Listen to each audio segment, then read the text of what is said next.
हरि ओम नमो नारायणा।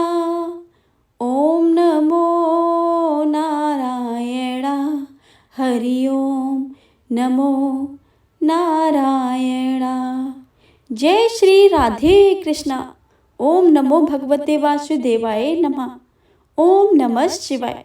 आप सभी का स्वागत है आपके अपने YouTube चैनल सोनी व्रत कथाएं। आज आप सुनेंगे माघ मास महत्यम अध्याय 3 की कथा। अगर आप सभी ने अध्याय 1 और अध्याय 2 नहीं सुना है तो हमारे इसी चैनल पर उनको भी जाकर सुन लीजिए।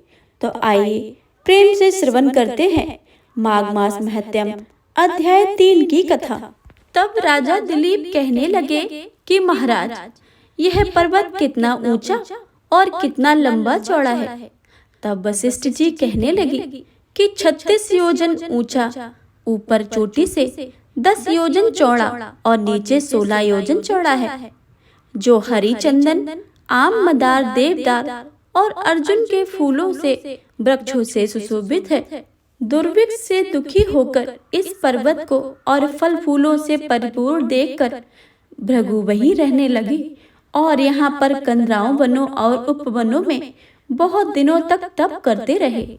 इस प्रकार जब भृगु ऋषि वहां पर अपने आश्रम पर रह रहे थे तो एक विद्याधर अपनी पत्नी सहित उतरा। वे अत्यंत दुखी थे। उन्होंने भृगु ऋषि को प्रणाम किया और ऋषि ने बड़े ही मीठे स्वर में उनसे कहा कि हे विद्याधर, तुम बड़े दुखी दिखाई देते हो, इसका क्या कारण है? तब विद्याधर कहने लगा कि महाराज, पुण्य के फल को पाकर, स्वर्ग पाकर तथा देवतुल्य शरीर पाकर भी मेरा मुख व्याघ्र जैसा है। मेरे दुख और अशांति का एक कारण है, न जाने किस पाप का फल है। मेरे चित्त की व्याकुलता को दूसरा कारण भी सुनिए।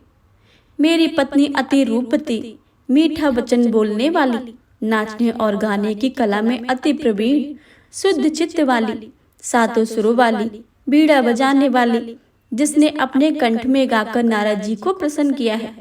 नाना स्वरों के नाद से बीड़ा बजाकर कुबेर को प्रसन्न किया है। अनेक प्रकार के नाच ताल से शिव जी महाराज अति प्रसन्न और रोमांचित हुए।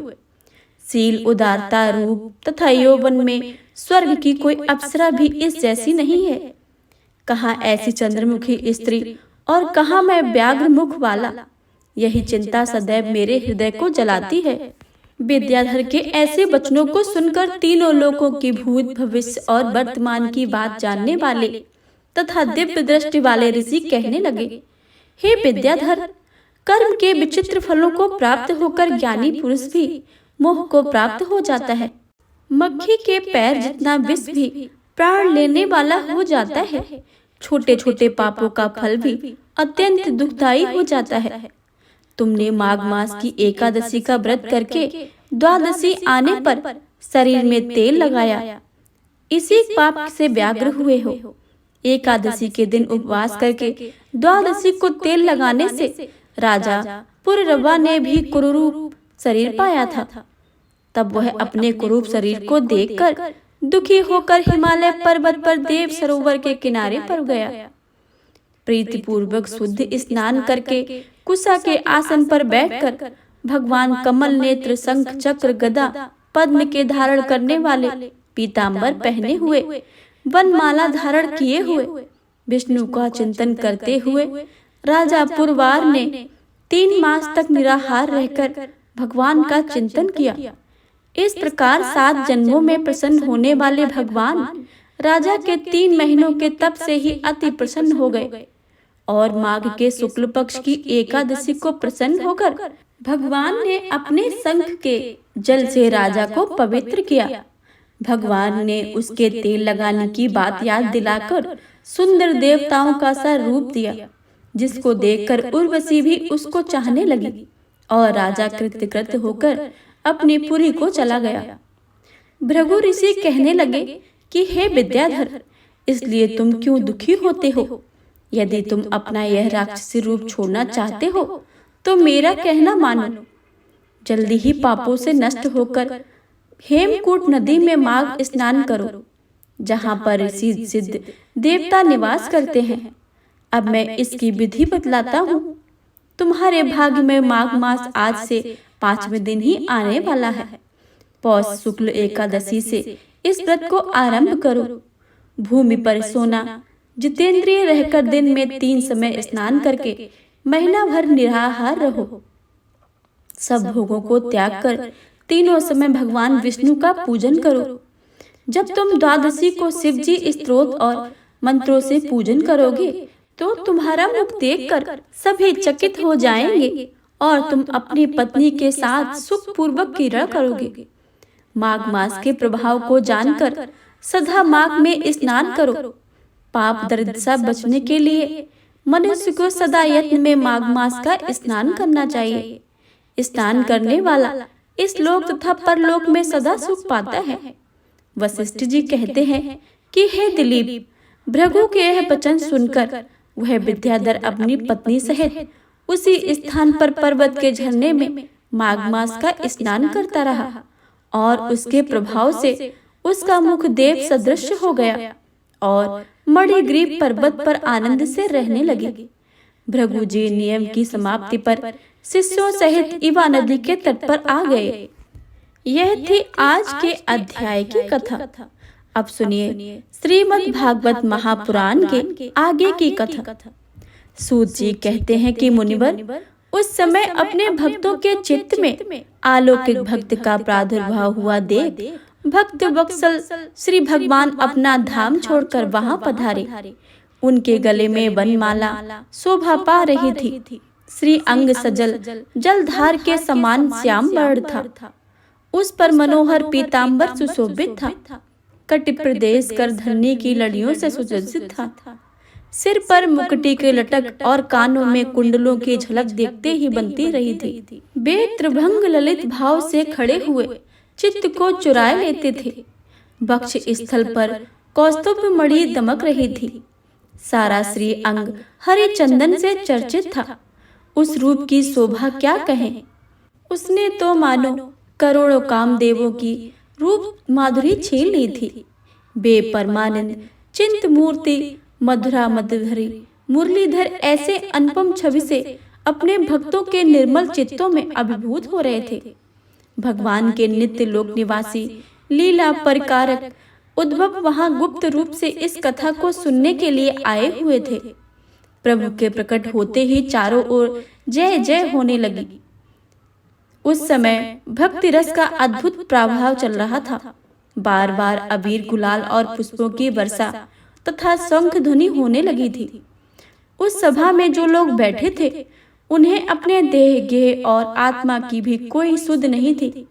उनकी ऐसी तन्मयता देखकर नारद जी कहने लगे, आज सप्ताह श्रवण की मैंने यह बड़ी ही अलौकिक महिमा देखी है।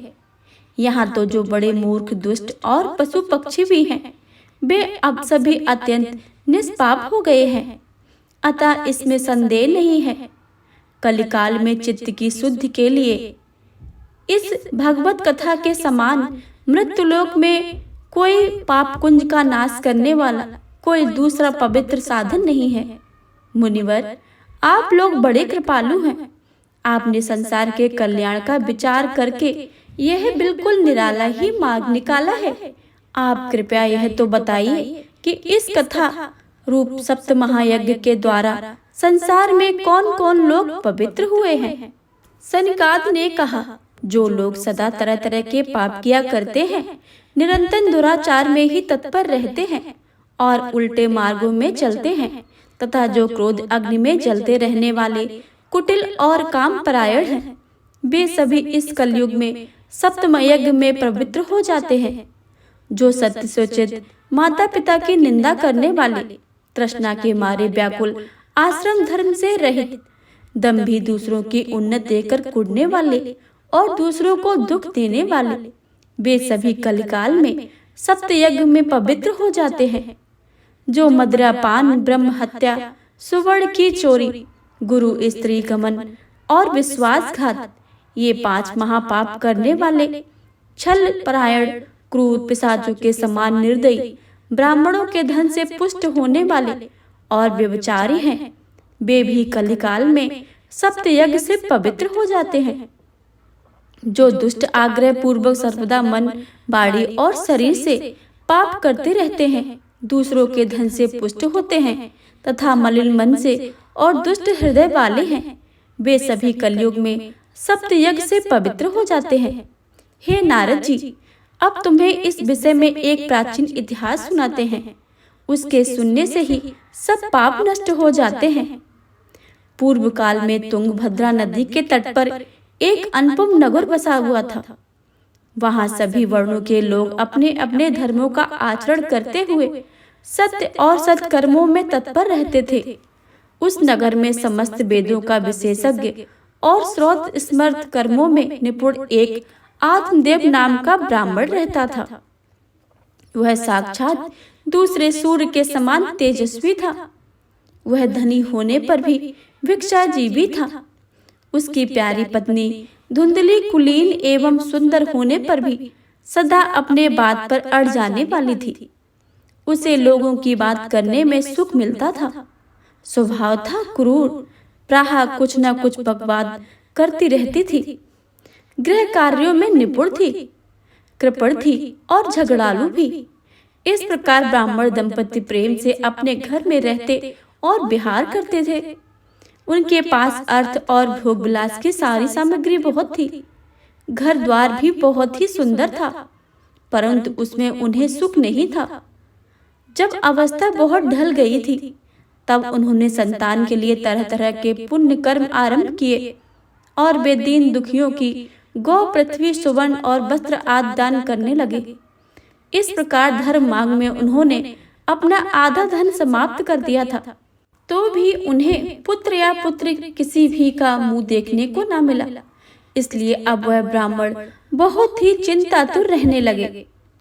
एक दिन वह ब्राह्मण देवता बहुत दुखी होकर घर से निकलकर वन को चल दिए। दोपहर के समय उन्हें प्यास लगी, इसलिए वह एक तालाब पर आए। संतान के अभाव के दुख ने उनके शरीर को बहुत ही सुखा दिया था, इसलिए थक जाने के कारण जल पीकर वह वहीं बैठ गए। 2 घड़ी बीतने पर वहां एक सन्यासी महात्मा आए। जब ब्राह्मण देवता ने देखा कि वे जल पी चुके हैं, तब वह उनके पास गए और चरणों में नमस्कार करने के बाद सामने खड़े होकर लंबी लंबी सांसें लगने लगे। सन्यासी ने पूछा, कहो ब्राह्मण देवता, रोते क्यों हो? ऐसी तुम्हें क्या भारी चिंता है? तुम जल्दी ही मुझे अपने दुख का कारण बताओ। ब्राह्मण ने कहा, महाराज, मैं अपने पूर्व जन्म के पापों से संचित दुख का क्या वर्णन करूं? अब मेरे पितर भी मेरे द्वारा दी हुई जलांजलि के जल को अपने चिंताजनक सांस से ही कुछ गर्म करके पीते हैं। देवता और ब्राह्मण मेरा दिया हुआ प्रसन्न मन से स्वीकार नहीं करते हैं। संतान के लिए मैं इतना दुखी हो गया हूँ कि मुझे अब सूना ही सूना दिखाई देने लगा है। मैं प्राण त्यागने के लिए यहाँ आया हूँ। संतानहीन जीवन को धिक्कार है, संतानहीन ग्रह को धिक्कार है, संतानहीन धन को धिक्कार है और संतानहीन कुल को भी धिक्कार है। मैं जिस गाय को पालता हूँ वह भी सर्वथा बांझ हो जाती है। जो पेड़ लगाता हूँ उस पर भी फल फूल नहीं लगते हैं। मेरे घर में जो फल आता है वह भी बहुत जल्दी सड़ जाता है। अब मैं ऐसा अभागा और पुत्रहीन हूँ। तब फिर इस जीवन को रखकर मुझे क्या करना है? यूं कहकर वह ब्राह्मण दुख से व्याकुल होकर उस सन्यासी महात्मा के पास फूट फूट कर रोने लगा। तब उन हृदय में बड़ी करुणा उत्पन्न हुई। वे योगनिष्ठ थे। उन्होंने उसके ललाट की रेखाएं देखकर सारा वृतांत जान लिया और फिर उसे विस्तार पूर्वक कहने लगे। सन्यासी ने कहा कि ब्राह्मण देवता, इस प्रजा प्राप्ति का मोह त्याग दो। कर्म की गति प्रबल है। विवेक आश्रय लेकर संसार की वासना छोड़ दो। विप्रवर, सुनो, मैंने इस समय तुम्हारा प्रारब्ध करके निश्चय किया है कि 7 जन्म तक तुम्हारे कोई संतान किसी प्रकार नहीं हो सकती है। पूर्व काल में राजा सगर एवं अंग को संतान के कारण दुख भोगना पड़ा था। ब्राह्मण, अब तुम कुटुंबी आशा छोड़ दो। संन्यास में ही सब प्रकार का सुख है।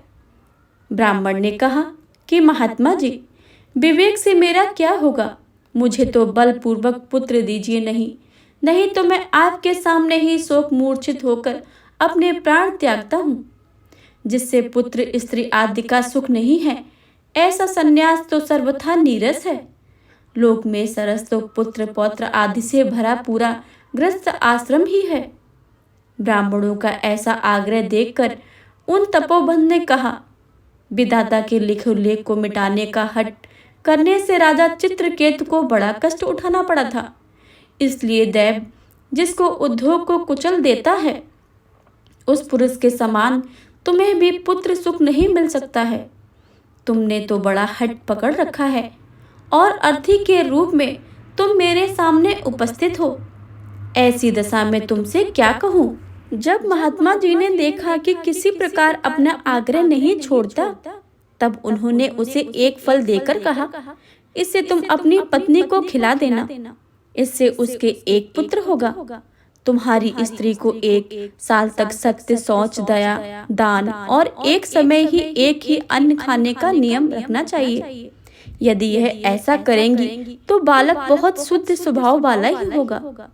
यूं कहकर वे योगीराज चले गए और ब्राह्मण अपने घर लौट आया। वहां आकर उसने उसे फल स्त्री के हाथ में दे दिया और स्वयं कहीं चला गया। उसकी स्त्री तो कुटिल स्वभाव की थी। वह रो रो कर अपनी एक सखी से कहने लगी, सखी, मुझे तो बड़ी चिंता हो गई है। मैं यह फल नहीं खाऊंगी। फल खाने से गर्भ रहेगा और गर्भ से मेरा पेट बढ़ जाएगा, फिर कुछ खाया पिया नहीं जाएगा। इससे तो मेरी सारी शक्ति छीन हो जाएगी। तब बता मैं घर का काम कैसे करूंगी। और देववश, यदि कहीं गांव में डाकुओं का आक्रमण हो गया तो गर्भड़ी कैसे भागेगी। यदि सुखदेव जी की तरह यह भी मेरे पेट में ही रह गया तो इसे बाहर कैसे निकाला जाएगा। और कहीं प्रसव काल के समय वह टेढ़ा हो गया तो मेरे प्राणों से ही हाथ धोना पड़ेगा। यूं भी प्रसव के समय बड़ी भयंकर पीड़ा होती है। मैं सुकुमारी भला यह सब कैसे सह सकूंगी। मैं जब दुर्बल पड़ जाऊंगी तब नंदरानी आकर घर का सारा माल समेट लेगी और मुझसे तो सत्य, शौच आदि नियमों का पालन होना भी कठिन ही जान पड़ता है। जो स्त्री बच्चा जनती है उसे बच्चे का लालन पालन करने में भी बड़ा ही कष्ट होता है। मेरे विचार से तो बंध्या या विधवा स्त्री ही सुखी है। मन में ऐसे ही तरह तरह के कृतक उठने में यह फल नहीं खाया। और जब उसके पति ने पूछा कि फल खा लिया है, तब उसने कह दिया कि हाँ, खा लिया है। एक दिन उसकी बहन अपने आप ही उसके घर आई। तब उसने अपनी बहन को सारा वृतांत सुनाकर कहा कि मेरे मन में इसकी बड़ी चिंता है। मैं इस दुख के कारण दिनों दिन दुबली हो रही हूँ। बहन, मैं क्या करूँ। बहन ने कहा, मेरे पेट में बच्चा है। प्रसव होने पर वह बालक मैं तुझे दे दूंगी। तब तक तू गर्भवती के समान गर्भ में गुप्त ऊपर से सुख से रहे। तू मेरे पति को कुछ धन दे देगी तो वो तुझे अपना बालक दे देंगे, जिससे सब लोग यही कहेंगे कि इसका बालक 6 महीने का होकर मर गया है। और मैं नित्य प्रति तेरे घर आकर उस बालक का लालन पालन करती रहूंगी। तू इस समय इसकी जांच करने के लिए यह फल गौ को खिला दे। ब्राह्मणी ने स्त्री स्वभाव बस जो हो अपनी बहन ने कहा था वैसा ही किया। इसके पश्चात समय अनुसार जब उस स्त्री के पुत्र हुआ, तब उसके पिता ने चुपचाप लाकर उसे धुंधली को दे दिया और उसने आत्मदेव को सूचना दे दी कि मेरे सुख पूर्वक बालक हो गया है। इस प्रकार आत्मदेव के पुत्र हुआ। सुनकर यह सब लोगों बड़े ही आनंद से हुए और ब्राह्मण ने इसका जात कर्म संस्कार करके ब्राह्मणों को गौदान दिया और उसके द्वार पर गाना बजाना तथा अनेक प्रकार के मांगलिक कृत्य होने लगे। धुंधली ने अपने पति से कहा कि मेरे स्तनों में तो दूध ही नहीं है, फिर गौ आदि किसी अन्य जीवों के दूध से मैं इस बालक का किस तरह लालन पालन करूंगी।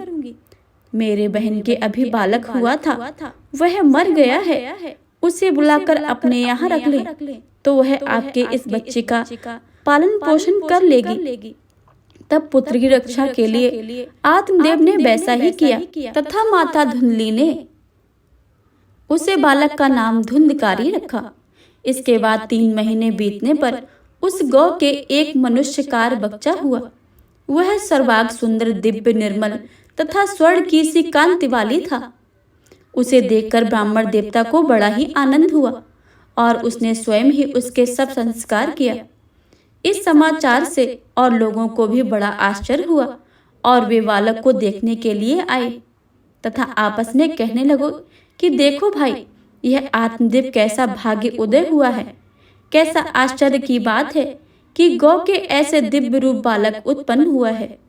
देवयोग से इस गुप्त रहस्य का किसी को भी पता नहीं लगा। आत्मदेव ने उस बालक के गौ के से कान देखकर उसका नाम गौकर्ण रखा। कुछ काल बीतने पर वे दोनों बालक जवान हो गए। उनमें गौकर्ण तो बड़ा पंडित और ज्ञानी हुआ, किंतु धुंधकारी बड़ा ही दुष्ट निकला। स्नान, शौच आदि ब्राह्मण चौवद आचारों से उसे नाम भी नहीं था और खान पान का भी कोई परहेज था। क्रोध उसके अंदर चढ़ा रहता था और बुरी बुरी तरह के वस्तुओं का संग्रह किया करता था। मुर्दे के हाथ से छुआ हुआ अन्न भी खा लेता था। दूसरों की चोरी करना और सब लोगों से द्वेष बढ़ाना उसका स्वभाव बन गया था। छिपे छिपे वह दूसरों के घरों में आग लगा देता था। दूसरे के बालकों को खेलने के लिए गोद में लेता और उन्हें चट कुएं में डाल देता था। हिंसा का उसे व्यवसान सा हो गया था। हर समय वह अस्त्र शस्त्र धारण किए रहता था और बेचारे अंधे और दीन दुखियों को व्यर्थ तंग किया करता था। चांडालों से उसका विशेष प्रेम था। बस हाथ में फंदा लिए हुए कुत्तों की टोली के साथ शिकारी सी टोह में घूमता रहता था। वेश्याओं के जाल में फंसकर अपने पिता की सारी संपत्ति की नष्ट कर दी। एक दिन माता पिता को पीटकर सब बर्तन भांडे उठा ले गया। इस प्रकार जब सारी संपत्ति स्वाह हो गई, तब उसका कृपण पिता फूट फूट कर रोने लगा और बोला, इससे तो मैं माँ का बांझ ही रहता तो अच्छा था। कुपित्र तो बड़ा ही दुखदायी होता है। अब मैं क्या करूं, कहाँ जाऊं? मेरे इस संकट को कौन काटेगा? हाय, मेरे ऊपर तो बड़ी विपत्ति आ पड़ी है। इस दुखों के कारण अवश्य ही मुझे एक दिन प्राण छोड़ने पड़ेंगे। उसी समय परम ज्ञानी गौकर्ण जी वहां आए और उन्होंने पिता का वैराग्य का उपदेश दे करते हुए समझाया। वे बोले, पिताजी, यह संसार असार है। यह अत्यंत दुख रूप और मोह में डालने वाला है। पुत्र किसका है, धन किसका है? स्नेहवान पुरुष स्त्री और रात दिन दीपक के समान जलता रहता है।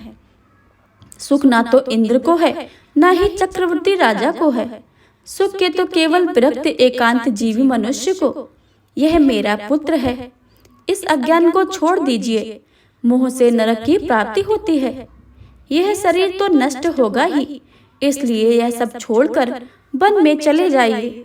गौकर्ण के वचन सुनकर आत्मदेव वन जाने के लिए तैयार हो गया और उसने कहने लगा कि बेटा, वन में रहकर मुझे क्या करना चाहिए, यह मुझे विस्तार पूर्वक कहो। मैं बड़ा ही मूर्ख हूँ। अब तक कर्म बस स्नेह पास में बंधा रहा, अपंग की भांति इस घर रूप अंधेरे कुएं में ही पड़ा रहा। तुम बड़े दयालु हो, इससे मेरा उद्धार करो। गौकर्ण ने कहा कि पिताजी, यह शरीर हड्डी मांस और रुधिर का पिंड है। इसे आप मैं मानना छोड़ दो और स्त्री पुत्र आदि का अपना कभी न माने। इस संसार को रात्र दिन क्षण भंगुर देखे, इसके किसी भी वस्तु को स्थायी समझकर उसमें राग न करें। बस एकमात्र वैराग्य रस के रसिक होकर भगवान की भक्ति में लीन रहने लगे। भगवत जन ही सबसे बड़ा धर्म है। निरंतर उसी का आश्रय ले। अन्य किसी प्रकार के लौकिक धर्मों से मुख मोड़ ले। सदा साधु जनों की सेवा करे। भोगों की लालसा का पास न भटकने दे और जल्दी से जल्दी दूसरों के गुण दोषों को विचार करके छोड़कर एकमात्र भगवत सेवा में और भगवान की कथाओं के रसपान ही करे। इस प्रकार पुत्र की वाणी से प्रभावित होकर आत्मदेव ने घर छोड़ दिया और वन की यात्रा की। यद्यपि उसकी आयु उस समय 60 वर्ष की हो चुकी थी, फिर भी बुद्धि से पूरी तरह दृढ़ता से और रात दिन भगवान की सेवा पूजा करने से और नियम पूर्वक भागवत के 10 स्कंद का पाठ करने से उसने भगवान श्री कृष्णचंद्र को प्राप्त कर लिया था। सूत जी कहते हैं कि सौनिक जी पिता के घर वन चले जाने पर एक दिन धुंधकारी ने अपनी माता को बहुत पीटा और कहा कि पता धन कहाँ रखा है, नहीं तो अभी जली हुई लाठी से तेरी खबर लूंगा। उसकी इस धमकी से डरकर वह पुत्र के उपद्रवों से दुखी होकर वह रात्रि के समय कुएं में जा गिरी और इससे उसकी मृत्यु हो गई। योगनिष्ठ गोकर्ण जी तीर्थ यात्रा के लिए निकल गए। उन्हें इन घटनाओं से न तो कोई सुख होता था और न ही दुख होता था, क्योंकि उनका ना तो कोई मित्र था और न ही शत्रु। धुंधकारी 5 वेश्याओं के साथ घर में रहने लगा। उनके लिए भोग सामग्री जुटाने की चिंता से उसकी बुद्धि नष्ट कर दी और नाना प्रकार के अत्यंत क्रूर कर्म करने लगा। एक दिन उन कुलटाओं ने उससे बहुत से गहने मांगे। वह तो काम बस इतना अंधा हो रहा था कि मौत भी उसे याद नहीं आती थी। बस उन्हें जुटाने के लिए वह घर से निकल पड़ा। वह जहाँ तहाँ से बहुत सा धन चुराकर लौट आया तथा उन्हें कुछ सुंदर वस्त्र और आभूषण लाके दिए। चोरी का बहुत सारा माल देखकर रात्रि के समय स्त्रियों ने विचार किया कि यह नित्य ही चोरी करता है, इसलिए इसे किसी दिन अवश्य ही राजा पकड़ लेगा। राजा यह सारा धन छीनकर इसे निश्चय ही प्राण दंड देगा। जब एक दिन इसे मरना ही है, तब हम ही धन की रक्षा के लिए गुप्त रूप से इसको क्यों न मार डालें। इसे मारकर हम इसका माल लेकर कहीं चली जाएंगी। ऐसा निश्चय करके उन्होंने सोए हुए धुंधकारी को रस्सियों में कस दिया और उसके गले में फांसी लगाकर उसे मारने का प्रयत्न किया। इससे जब वह जल्दी ना मरा तो उन्हें बड़ी चिंता हुई। तब उन्होंने उसके मुख पर बहुत से दहकते हुए अंगारे डाले। इससे वह अग्नि की लपेटों में बहुत झटपटा कर मर गया। उन्होंने उसके शरीर को एक गड्ढे में डालकर गाड़ दिया। सच है, स्त्रियां बड़ी ही दुस्साहसी होती हैं। उनके इस कृत्य को किसी को भी पता ना चला। लोगों के पूछने पर कह दिया कि वह हमारे प्रीतम पैसे के लोभ में आकर अब की बार कहीं दूर चले गए हैं, इसी वर्ष के अंदर लौट कर आएंगे। बुद्धिमान पुरुष को दुष्टा स्त्रियों का कभी विश्वास नहीं करना चाहिए। जो मूर्ख इनका विश्वास करते हैं उसे दुखी होना पड़ता है। इनकी वाणी तो अमृत के समान कामियों के हृदय में रस का संचार करती है, किंतु हृदय छुरे की धार के समान तीक्ष्ण होती है। भला इन स्त्रियों को कौन प्यारा होता है। वे कुलटाएं धुंधकारी की सारी संपत्ति समेटकर वहां से चंपत हो गईं। उनके ऐसे न जाने कितने पति थे और धुंधकारी अपने कुकर्मों के कारण भयंकर प्रेत हुआ। वह बवंडर के रूप में सर्वदा 10 दिशाओं में भटकता रहता था तथा शीत घास में संतप्त और भूख प्यास से व्याकुल होने के कारण हाँ देव चिल्लाता रहता था, परंतु उसे कहीं भी कोई आश्रय नहीं मिला। कुछ काल बीतने पर गोकर्ण भी लोगों के मुख में धुंधकारी की मृत्यु का समाचार सुनकर तब उसे अनाथ समझकर उन्होंने उसका गया जी में श्राद्ध किया और वहां भी जहां तहां से जाते थे और उसका श्राद्ध अवश्य करते थे। इस प्रकार घूमते घूमते गोकर्ण जी अपने नगर में आए और रात्रि के समय दूसरों की दृष्टि से बचकर सीधे अपने घर के आंगन में सोने के लिए पहुंचे। वहां अपने भाई को सोया देख आधी रात के समय धुंधकारी ने अपना बड़ा विकट रूप दिखाया। वह कभी भेड़ा, कभी हाथी, कभी भैंसा, कभी इंद्र और कभी अग्नि का रूप धारण करता। अंत में वह मनुष्य के आकार में प्रकट हुआ। ये विपरीत अवस्थाएं देखकर गोकर्ण ने निश्चय किया कि वह कोई दुर्गति को प्राप्त हुआ है। अब उन्होंने उसे धैर्य पूर्वक पूछा। गोकर्ण ने कहा कि तू कौन है? रात्रि के समय ऐसे भयानक रूप क्यों दिखा रहा है? तेरी यह दशा कैसे हुई? हमें तो बता सही, तू प्रेत है या पिशाच है अथवा कोई राक्षस है? सूत जी कहते हैं कि गोकर्ण के इस प्रकार पूछने पर यह बार बार जोर जोर से रोने लगा। उससे बोलने की शक्ति नहीं थी, इसलिए उसने केवल संकेत मात्र किया। तब गोकर्ण जी ने अंजलि में जल लेकर उसे अभिमंत्रित करके उस पर छिड़का, जिससे उसके पापों का कुछ शमन हुआ और वह इस प्रकार कहने लगा। प्रेत बोला, मैं तुम्हारा भाई हूँ, मेरा नाम है धुंधकारी। मैंने अपने ही दोष से अपना ब्राह्मणत्व नष्ट कर दिया है। मेरे कुकर्मों की गिनती नहीं की जा सकती है। मैं तो महान अज्ञान में चक्कर काट रहा हूँ। इससे मैंने लोगों की बड़ी हिंसा की है। अंत में उल्टा स्त्रियों ने मुझे तड़पा तड़पा कर मार डाला है। इसी से अप्रेत योनियों में पड़कर वह दुर्दशा भोग रहा हूँ। अब देव बस कर्म फल का उदय होने में केवल वायु भक्षण करके जी रहा हूँ। भाई, तुम दया के समुद्र हो, अब किसी प्रकार जल्दी ही मुझे इस योनि से छुड़वाओ।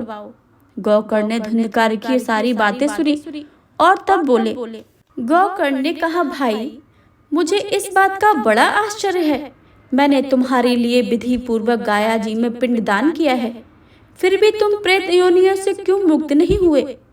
यदि गया श्राद्ध ही तुम्हारी मुक्ति नहीं हुई है, तब इसका कोई उपाय नहीं है। अच्छा, तुम सब बात खोल कर कहो, मुझे अब क्या करना चाहिए?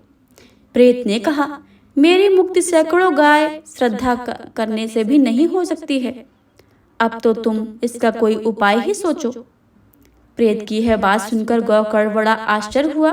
वे कहने लगी, यदि सैकड़ों गाय श्राद्धों से भी तुम्हारी मुक्ति नहीं हो सकती है, तब तो तुम्हारी मुक्ति असंभव ही है। अच्छा, अभी तो तुम निर्भय होकर अपने स्थान पर रहो। मैं विचार करके तुम्हारी मुक्ति के लिए कोई दूसरा उपाय करूंगा। गोकर्ण की आज्ञा पाकर धुंधकारी वहां से अपने स्थान पर चला गया।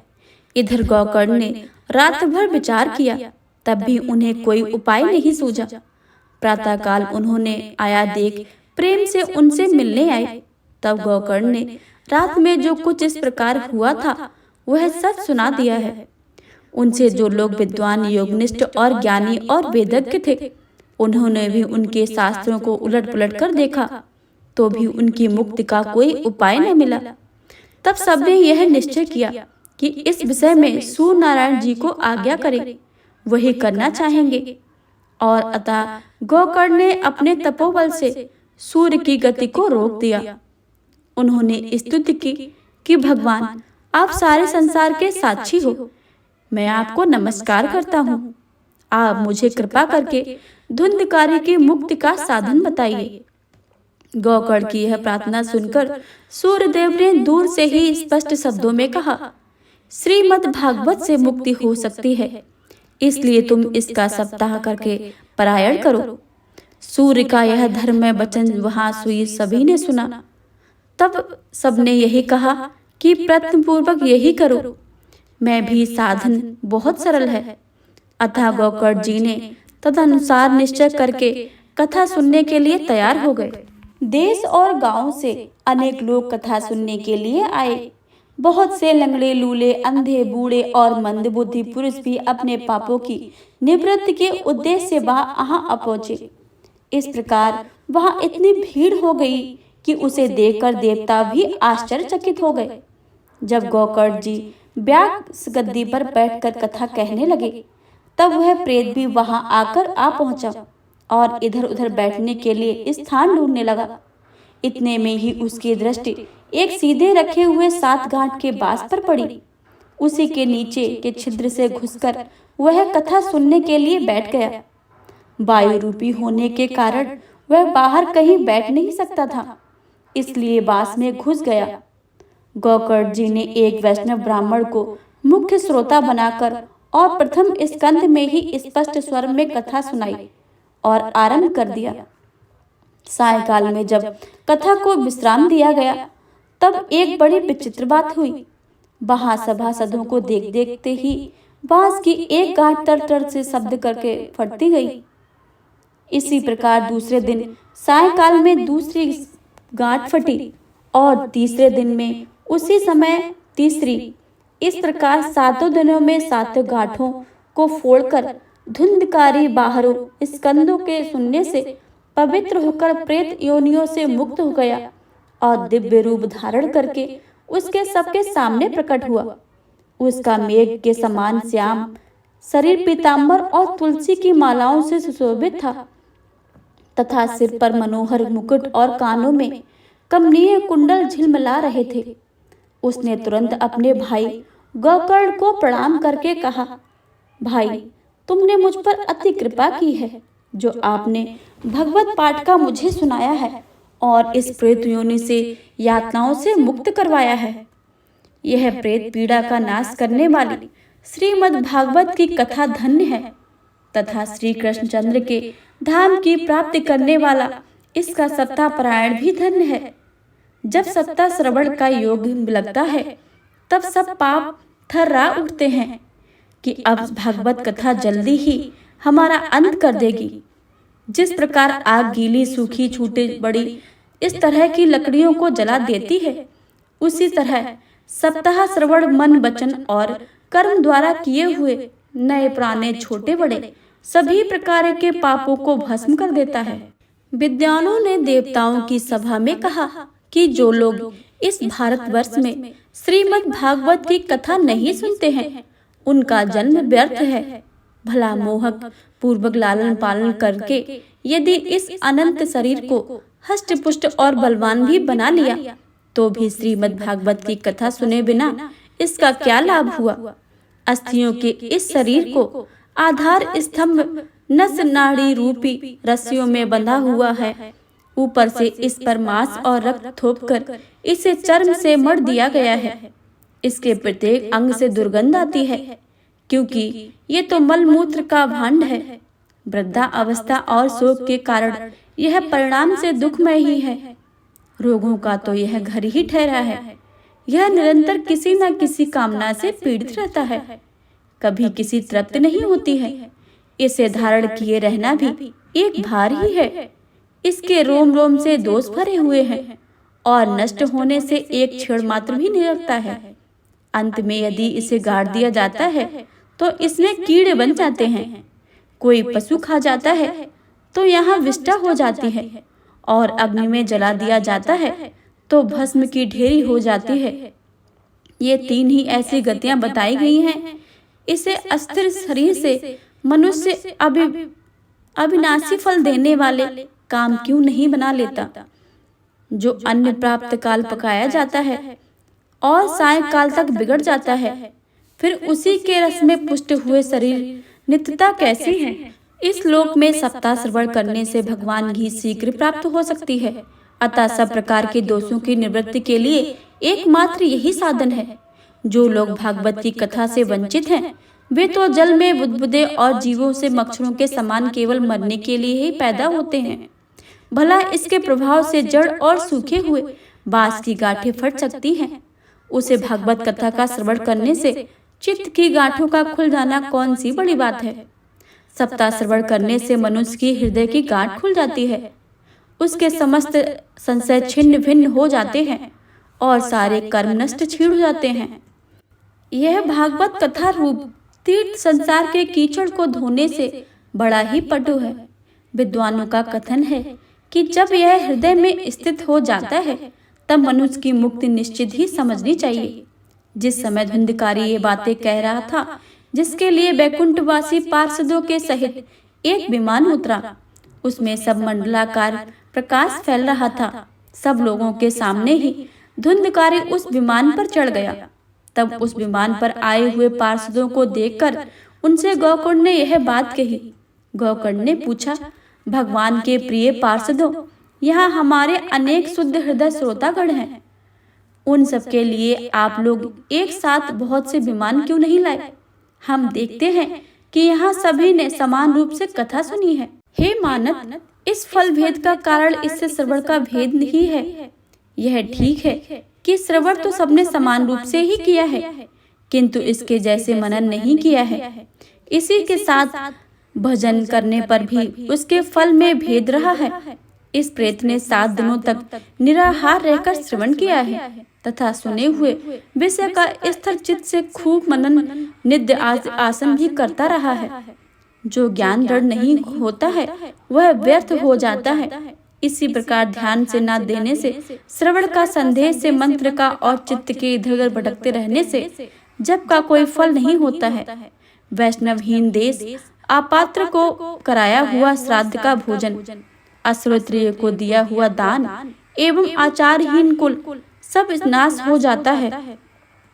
गुरु वचनों में विश्वास, दीनता का भाव, मन के दोषों पर विजय और कथा में चित्त की एकाग्रता इत्यादि नियमों का यदि पालन न किया जाए तो श्रवण का अर्थात फल नहीं मिलता है। यदि ये श्रोता फिर से श्रीमद् भागवत की कथा सुने तो निश्चय ही इनको भी वैकुंठ की प्राप्ति होगी। और गोकुल जी आपको तो भगवान स्वयं आकर गोकुल धाम ले जाएंगे। यूं कहकर सब पार्षद हरि कीर्तन करते हुए वैकुंठ लोक को चले गए। श्रावण मास में गोकर्ण जी ने फिर उसी प्रकार सप्ताह क्रम से कथा कही और उनसे उतार फिर सुना। नारद जी इस कथा की समाप्ति पर जो कुछ हुआ वह सुनिए। वहां भक्तों भरे विमानों के साथ विमान भगवान प्रकट हुए। सब ओर से खूब जय जयकार और नमस्कार की ध्वनि होने लगी। भगवान स्वयं हर्षित होकर अपने 5 जन्य संख की ध्वनि करते हुए और उन्होंने गोकर्ण हृदय से लगाकर अपने ही समान बना लिया। उन्होंने क्षण भर में ही अन्य सभी श्रोताओं को भी मेघ के समान श्याम वर्ण, रेशमी पीताम्बरी धारी तथा किरीट और कुंडल आदि से विभूषित कर दिया। उस गांव में कुत्ते और चांडाल पर्यंत जीव जितने भी जीव थे वे भी सभी गोकर्ण जी की कृपा से विमानों पर चढ़ लिए तथा जहाँ योग्यजन जाते हैं वहां भगवत में भेज दिया गया। इस प्रकार भक्त वत्सल भगवान श्री कृष्ण कथा श्रवण से प्रसन्न होकर गोकर्ण जी को साथ ले गए, अपने ग्वाल वालों के प्रिय लोक धाम के ले गए। पूर्व काल में जैसे अयोध्यावासी भगवान श्री राम के साथ साकेत धाम सिधारे थे, उसी प्रकार भगवान श्री कृष्ण उन सबको योग दुर्लभ गोकुल धाम को ले गए, जिस लोक में सूर्य चंद्रमा और सिद्धि की भी कोई गति नहीं हो सकती। उसमें श्रीमद् भागवत श्रवण करने से चले गए।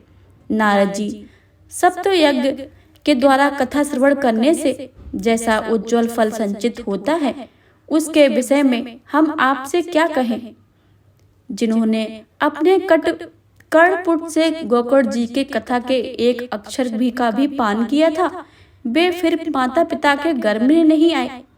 जिस गति को लोग वायु जल या पत्ते खाकर शरीर सूखने से बहुत काल तक घोर तपस्या करने लगे और योगाभ्यास से भी नहीं पा सकते, उसे वे सप्ताह श्रवण से ही सहज में ही प्राप्त कर लेते हैं। इस परम पवित्र इतिहास का पाठ चित्रकूट पर विराजमान मुनीश्वर साडिल भी ब्रह्मानंद में मग्न होकर करते रहते हैं। यह कथा बड़ी ही पवित्र है। एक बार के श्रवण से ही समस्त पाप को भस्म कर देती है। यदि इसका श्राद्ध के समय पाठ किया जाए तो इससे पितृगण की बड़ी ही तृप्ति हो जाती है और नित्य पाठ करने से मोक्ष की प्राप्ति हो जाती है। तो यह थी आज के भागवत महापुराण की आज की कथा। इससे आगे की कथा आप आने वाले अध्याय में अवश्य ही सुनिएगा। प्रेम से बोलिए राधे कृष्णा।